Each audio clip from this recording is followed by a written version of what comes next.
When Chevy designed the C8 ZR1, they weren't trying to outdo their own lineage of Corvettes, they were trying to outdo the world.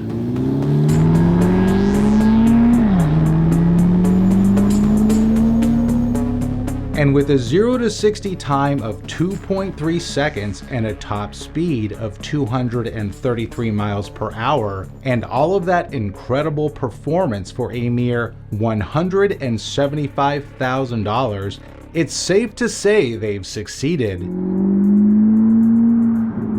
But if you're one of those people thinking that $175,000 is an extremely high price for a car, here's a list of just some of the $1 million and multi-million-dollar supercars and hypercars that the ZR1 can beat in the quarter mile. The second generation Ford GT, which is currently selling for $1 million, the Mclaren Senna, which is selling for about $1.25 million, the Bugatti Veyron 16.4 Super Sport, which sells for about $1.3 million, the McLaren P1, which is currently selling for about $1.7 million, the McLaren Speedtail, which is selling for close to $2 million, the Porsche 918 Spyder, which sells for $1.5 to $2.5 million depending on features, the Pagani Huayra, which currently sells for about $3 million, the Koenigsegg Regera, which is currently selling for about $3 million, the Ferrari LaFerrari, which is currently selling for about $4 million, and the ZR1 is even faster than the game-changing Mercedes AMG One, which will cost you nearly $5.5 million. So to put all of this in perspective, the average price of cars on this list is about $3 million. And for that money, you could purchase 17 ZR1s, or to put it another way, for the price of a ZR1, you could purchase a set of Bugatti wheels and tires. And this makes the ZR1 a relative dollar store bargain.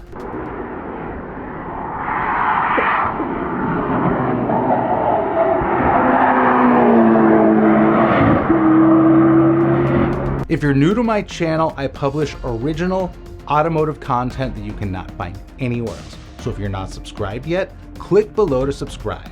And be sure to click the notifications bell so you can be notified about my latest videos.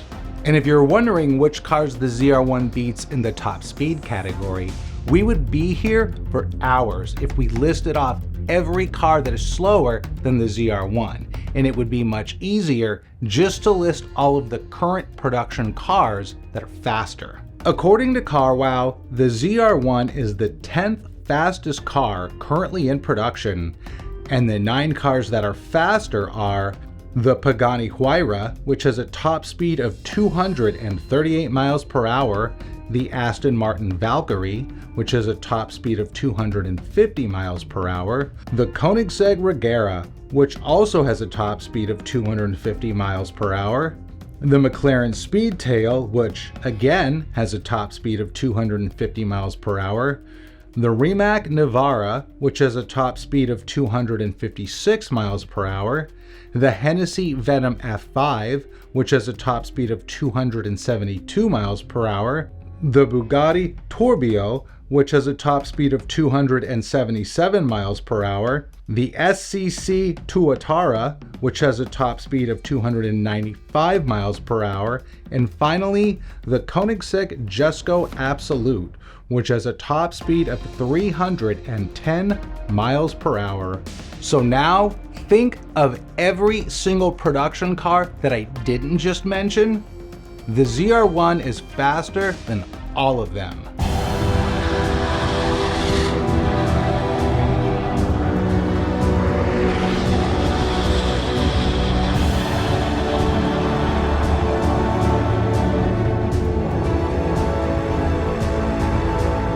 This now puts an American-made, built, engineered in America car at the highest echelon of speeds, and only boutique brands and kind of unattainable cars are above us now. what a great prideful moment for everyone.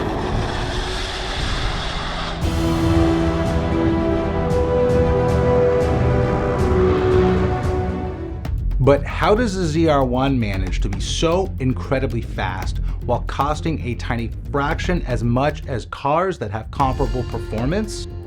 The goals for the LT7 were first and foremost the power and torque. It had to be more than anything we've ever done in a Corvette, and beyond that, more than the vast majority of the rest of this market is willing to offer their customers. It's that greater than 800 foot-pounds of torque across a 3,500 RPM bandwidth that just gives you an unrelenting sense of acceleration.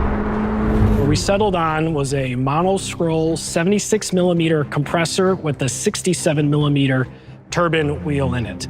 They are integrated turbine housing exhaust manifolds. The advantage of that is the turbo is very close to the exhaust valve, very compact next to the engine where you want it to help with turbo lag, which makes the Corvette ZR1 a complete utter monster on the street and on the track.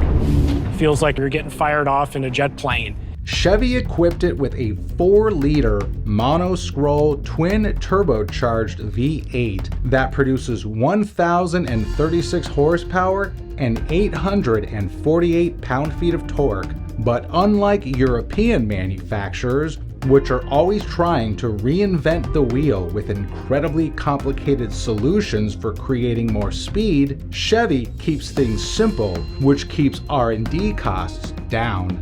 The LT7 engine that powers the ZR1 is an evolution of the LT6 engine that features improved valve train timing and lift, improved combustion chamber and exhaust intake ports, a secondary fuel port injection system, additional block and head machining, an all-new intake system, a CNC machined combustion chamber, exhaust and intake ports, and anti-lag calibration techniques. So as you can see, these are all very simple improvements that don't require an engineering level of explanation. But these simple improvements don't just help to keep costs down, they also help to keep weight down. The ZR1 has a dry weight of just 3,760 pounds, and while this car is no featherweight, to put that number into perspective, the fastest car currently in production is the Bugatti Tourbillon, which weighs 4,300 pounds. That's a whopping 548 pounds more than the ZR1. And all that weight is the equivalent of driving around 3 additional passengers in your car, or 68 armadillos.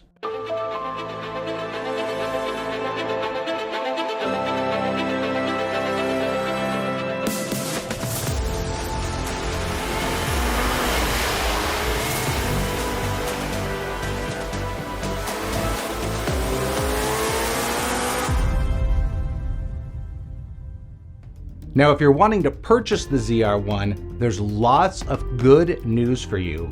First, the order books open on February 13th, and second, production will be uncapped.